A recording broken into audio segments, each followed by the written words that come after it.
তোমরা যারা কল্যাণ ইউনিভার্সিটির আন্ডারে বিভিন্ন কলেজগুলোতে নতুন থার্ড সেমিস্টারে পড়ছো এবং তোমরা যারা সোসিওলজি মাইনর বিষয়টি নিয়েছো, তো এই সোসিওলজি মাইনর থেকে আজকে গুরুত্বপূর্ণ কিছু বড় প্রশ্ন ও উত্তর আলোচনা করব। তো তোমরা ভিডিওটা শেষ পর্যন্ত দেখতে থাকো, আর যারা চ্যানেলে নতুন আছে চ্যানেলটা সাবস্ক্রাইব করে দিও। যারা মনে করছো থার্ড সেমিস্টারের বিভিন্ন বিষয় যেমন বাংলা, ইতিহাস, রাষ্ট্রবিজ্ঞান, সংস্কৃত, ইংরেজি, ভূগোল, দর্শন, শিক্ষাবিজ্ঞান, ইকোনমিক্স, সোসিওলজি এই বিষয়গুলো সাজেশন সংগ্রহ করবে অথবা ভিএসসি বা এমডিসি পেপারে সাজেশন সংগ্রহ করবে, তোমরা স্ক্রিনে দেওয়া নম্বরে যোগাযোগ করতে পারো।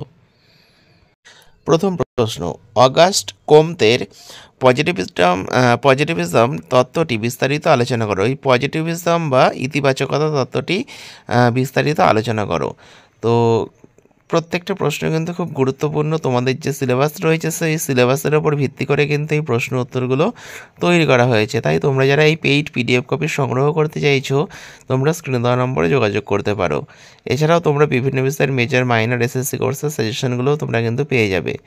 পরবর্তী প্রশ্ন দেখো, কোমতের মতে সমাজের 3টি পর্যায় কী কী এবং তার পজিটিভিজমের যে তত্ত্বটি সেই তত্ত্বটি আলোচনা করো।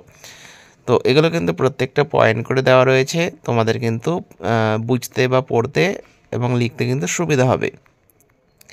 তাই তোমরা কিন্তু অবশ্যই এই পিডিএফ কপি ক্রয় করতে পারো। আর যাদের পক্ষে পিডিএফ ক্রয় করা সম্ভব নয়, তোমরা কিন্তু এই প্রশ্নগুলো খাতায় লিখে মুখস্থ করতে পারো, অথবা তোমরা স্ক্রিনশট নিয়ে সেগুলো কিন্তু পড়তে পারো, তোমাদের যেটা সুবিধা হয়। পরবর্তী প্রশ্ন, সমাজবিজ্ঞানে ইতিবাচকতা বলতে কী বোঝায়? খুব গুরুত্বপূর্ণ একটা প্রশ্ন এটাও।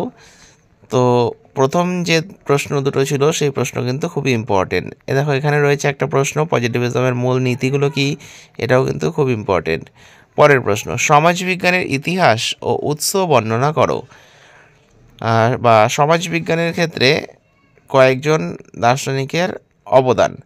তো বিভিন্ন দার্শনিকদের এখানে কথা রয়েছে, সমাজবিজ্ঞানীদের কথা, তো তাদের সম্বন্ধে কিন্তু পড়তে হবে। কার্ল মার্কসের সমাজবিজ্ঞান, হারবার্ট স্পেন্সার রয়েছে, তো প্রত্যেকের সম্বন্ধে পড়তে হবে। এমিল ডুর্কহেইম রয়েছে।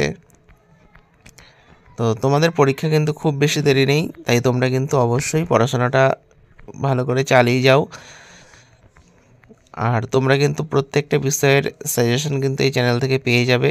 তাই তোমরা যারা চ্যানেলে নতুন আছো, চ্যানেলটা কিন্তু অবশ্যই সাবস্ক্রাইব করে রেখো এইরকমই প্রশ্ন উত্তর পাওয়ার জন্য। পরবর্তী প্রশ্ন, সমাজবিজ্ঞানের বৈশিষ্ট্যগুলি লেখো। তো প্রত্যেকটা প্রশ্ন বা প্রত্যেকটা যে বিষয়গুলো রয়েছে, প্রত্যেকটা বিষয়ের কিন্তু তোমরা এরকমই প্রশ্ন উত্তর চ্যানেলে আপলোড পেয়ে যাবে। এর আগেও কিন্তু বিভিন্ন বিষয়ের এরকম প্রশ্ন উত্তর আপলোড করা হয়েছে।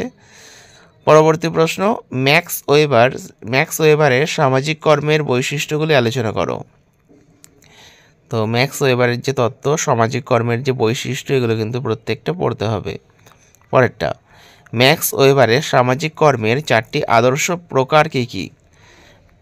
বা ম্যাক্স ওয়েবারের মতো সামাজিক কর্মের শ্রেণীবিভাগগুলি আলোচনা করো, বা সামাজিক কর্ম সম্পর্কে বিস্তারিত আলোচনা করো। পরের প্রশ্ন, কর্তৃপক্ষের প্রকারভেদগুলি বর্ণনা করো। ম্যাক্স ওয়েবার যে 3 ধরনের কর্তৃপক্ষের কথা বলেছে সেগুলো কি কি আলোচনা করো। পরবর্তী প্রশ্ন, ম্যাক্স ওয়েবারকে অনুসরণ করে অর্থনীতি এবং সমাজের বর্ণনা দাও। তো এই প্রশ্নগুলো পড়তে থাকো, একটা ভিডিওর মধ্যে সমস্তটা আলোচনা করা সম্ভব নয়, তাই তোমরা চ্যানেলটা আপলোড করে রাখো। এর পরের ভিডিওতে কিন্তু আবার পরের যে প্রশ্নগুলো রয়েছে সেগুলোও আপলোড করা হবে এবং তার সঙ্গে কিন্তু ছোট প্রশ্নও আপলোড করা হবে। পরবর্তী প্রশ্ন, ম্যাক্স ওয়েবারের দ্বারা লোহার খাঁচা তত্ত্বটি সম্পর্কে যা জানো লেখো। তো এই প্রশ্নগুলো কিন্তু তোমরা পড়বে পরীক্ষার জন্য।